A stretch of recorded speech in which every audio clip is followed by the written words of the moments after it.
Good morning. We're here on September the 19th of 2017.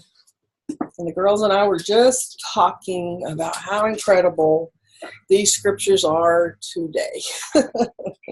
So, it's real easy to wake up in the morning and wake up on the wrong side of the bed, or you just didn't sleep restful or whatever. And then all of a sudden you start thinking about those hurricanes that are out there. Or you start thinking about the wildfires and the people that's lost all their homes. Or you start thinking about your problems. You start, focusing on all of the turmoil that the people in your life is having.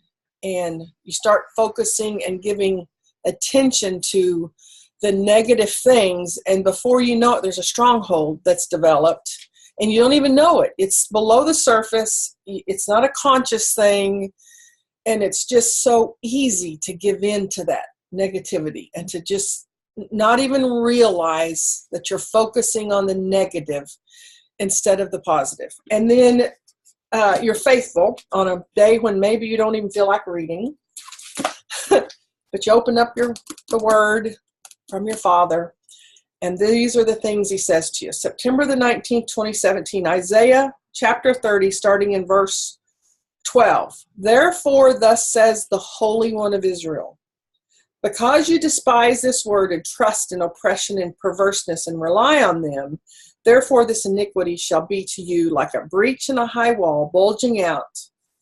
And so this is what I want us to concentrate on. I want you to think about how those times when you've chosen to focus, even subconsciously, to focus on the negative. You see these things in those negative situations. For instance, this morning I thought about driving back to my home in Houston and driving up to a slab, or driving back through the mountains to my home and looking and all there is left is ashes. I thought about that person who's reached out to me and said, I need help. And when they get through describing the chaos in their lives, it's like you don't think you can hold your head up because of all the, so when we focus on, this is what we see.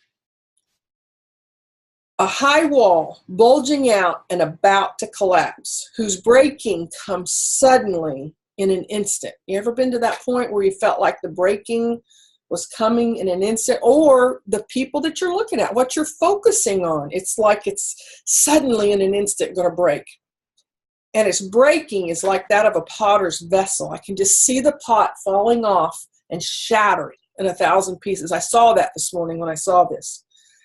That is smashed so ruthlessly that among its fragments not a shard is found with which to take fire from the earth, to dip up water out of the cistern.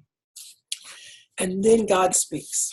So that was a picture of 1,000 scenarios I could think of. I could think of it in my loved ones. I could think of it in the people I counsel with. I could think of it in Houston, in Louisiana, in the flooding areas, in the hurricane, the Caribbeans, the wildfire. I think of it in the racial tension in America in St. Louis this morning.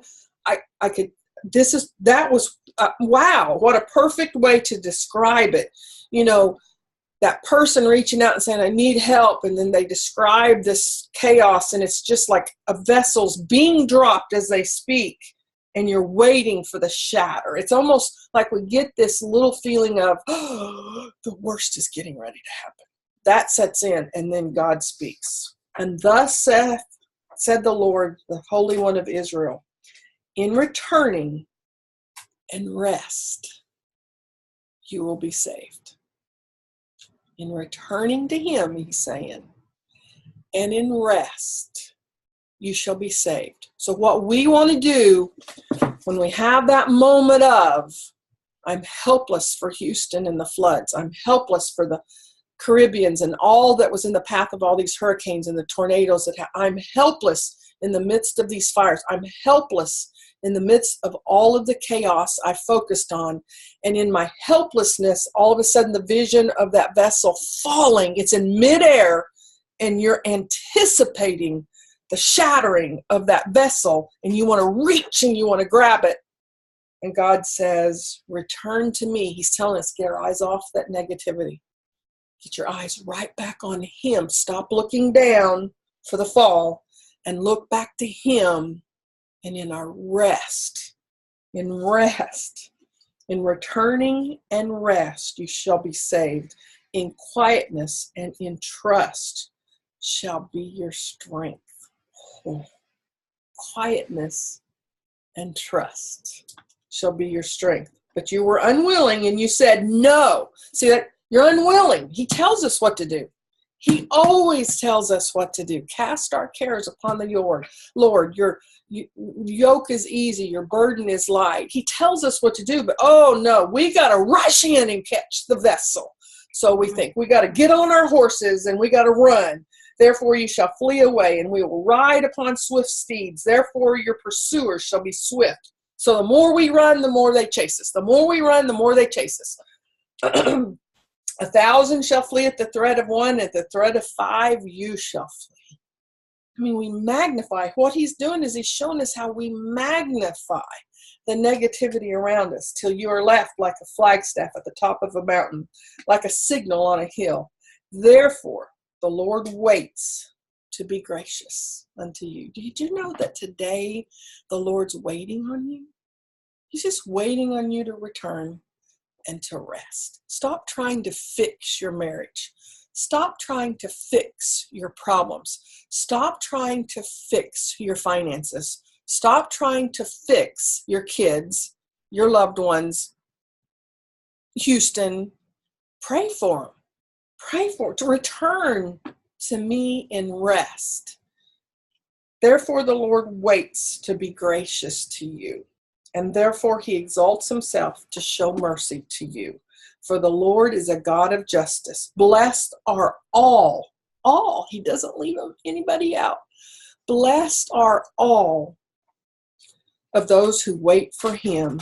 And then we flip over to the Galatians chapter 5, as though these things was written to be put together in this format for September the 19th of 2017. And he says, for freedom, Christ has set us free. Stand firm, therefore, and do not submit again to a yoke of slavery. When we choose and allow our thoughts to go to that negativity, we're submitting to a yoke of slavery.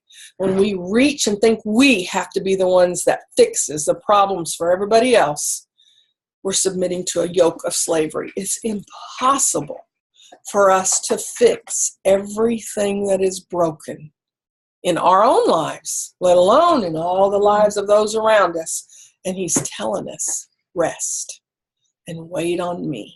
Wait on me. Oh, thank you, Lord. Anyway, just wanted to share this morning. Thanks for your time, and we'll talk again tomorrow.